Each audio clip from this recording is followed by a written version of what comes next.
आजच डाउनलोड करा आणि तुमच्या आवडत्या मालिकांचा आनंद लुटा। वीणा,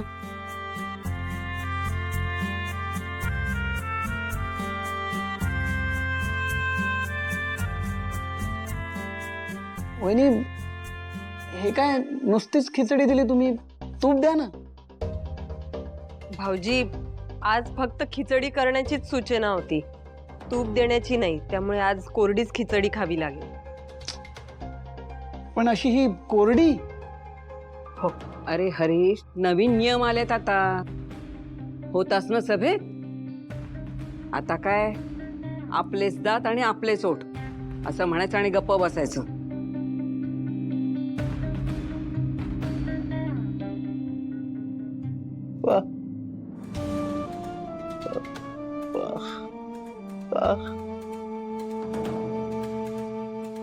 वहिनी, ते वेंकी दूध मागतोय। हा? नाही नाही भाऊजी, फक्त खिचडीच आहे। आणि लोणचं ते पण नाहीच का?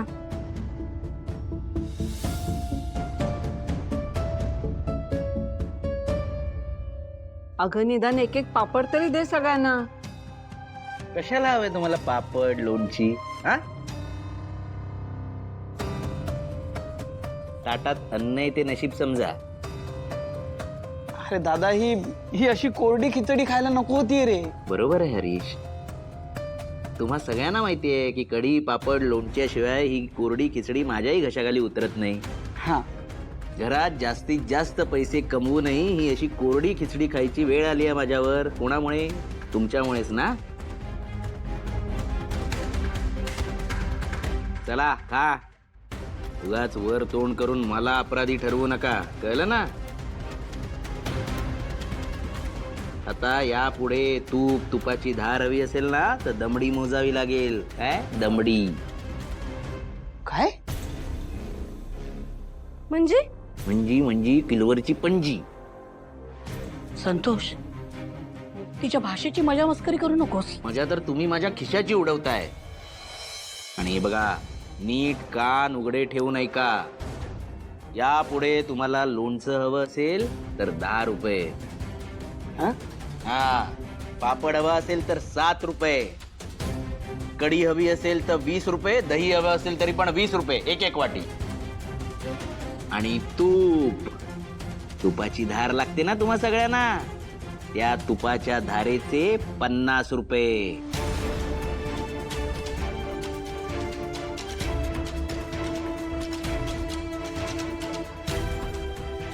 अरे सावकाश बाळा, आता जाते घशाखाली कोरडी खिचडी। हा, गिळ। चला,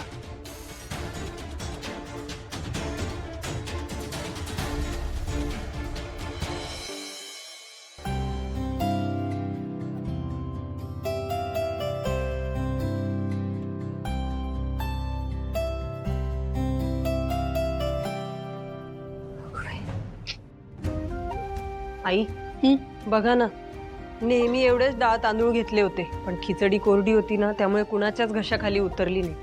काय करणार आता? मी काय म्हणते, सिद्धू आणि भावनाच्या हळद उतरवणीचा कार्यक्रम ना इथे नकोच करायला, बघतेस ना काय। होय, बरोबर आहे वहिनी तुमचं। आणि तसं पण कार्यक्रम म्हणला की खर्च होणार, आणि त्यात पण हे असलं जेवण वाढायचं वे जावई माणसाला पण।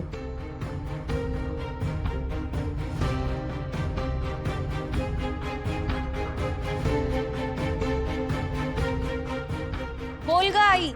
जानू बाळा, कामात आहेस का ग? नाही ग, बोल तू। अगं थोडं बोलायचं होतं, आपल्या भावनाचा पाचपरतवणीचा कार्यक्रम करायचा आहे ना। आणि खरं तर तिकडे तिच्या सासरी तिची हळद उतरणी झाली नाही झाली तेही माहित नाही मला। बाई वाटत नाही ती लोक काही करतील, तेव्हा सगळेच कार्यक्रम इथे आपल्या घरी करू। तू आणि जावई बापू दोघांनी यायचंय बरं का? जयंत, ऐकलंस का आई काय म्हणते ते? जायचं का आपण? या कार्यक्रमाच्या निमित्ताने तरी जान्हवी डायव्हर्ट होईल. जयंत हो चालेल जान्हवी, आपण जाऊया. आई आम्ही येतोय तिकडे. जयंत हो म्हणालाय. हो बाकी सगळं कळवते मी नंतर. हो हो.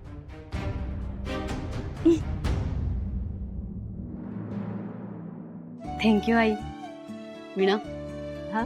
तुझ्या नवऱ्याशी बोल. काय बजेट करायचे ते कर म्हणावं, काय काटकसर करायची तीही कर, पण म्हणावं आईने सांगितलंय हा कार्यक्रम होणार म्हणजे होणार. हो आई.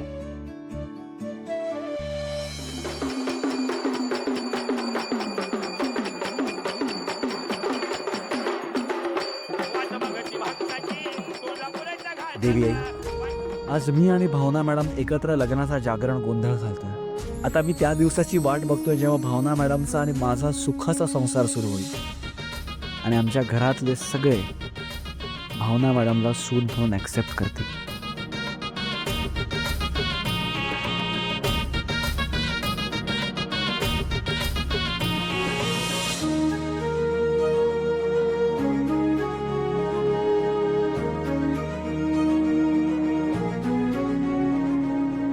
हिला कुमारिका नाही, घोड नवरी म्हणायला व घोड नवरी. कुठंही कसलंही पवित्र काम असलं की स्वतःहून आपलं अमंगल आणि अपशकुनी पावलं घेऊन पोचलीच. तुझी हिंमत कशी झाली हा शालू नेसायची? अहो नाही, तिथे जमलेल्या बायका तुला घालून पाडून बोलत होत्या ते बरोबरच होतं. तुझं स्वतःचं लग्न होत नाही म्हणून दुसऱ्यांचं लग्न सुद्धा तुला बघवत नाहीये का? अगं का तू आमच्या घरच्या कार्यामध्ये विघ्न निर्माण करतेस? हे घ्या गुरुजी, हेच नाव या मुलीचं योग्य आहे आणि आजपासून ती याच नावाला ओळखली जाईल. अवलक्षणा सिद्धिराज गाडे पाटील.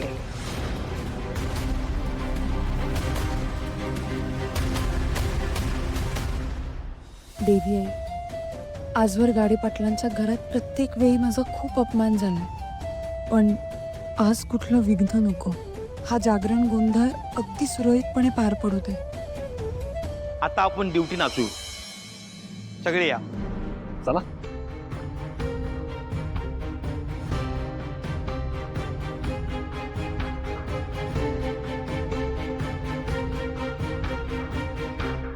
त्या सिद्धू आणि भावनाने सगळी लाज सोडून दिली आहे.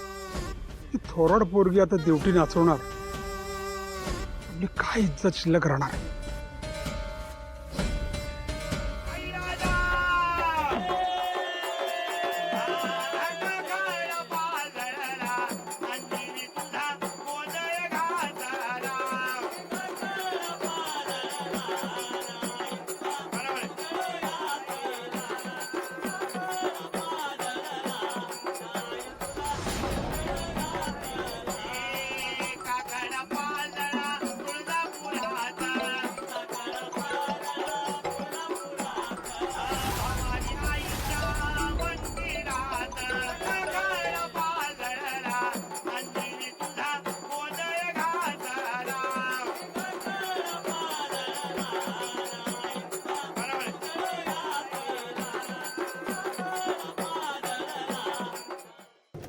लक्ष्मी निवास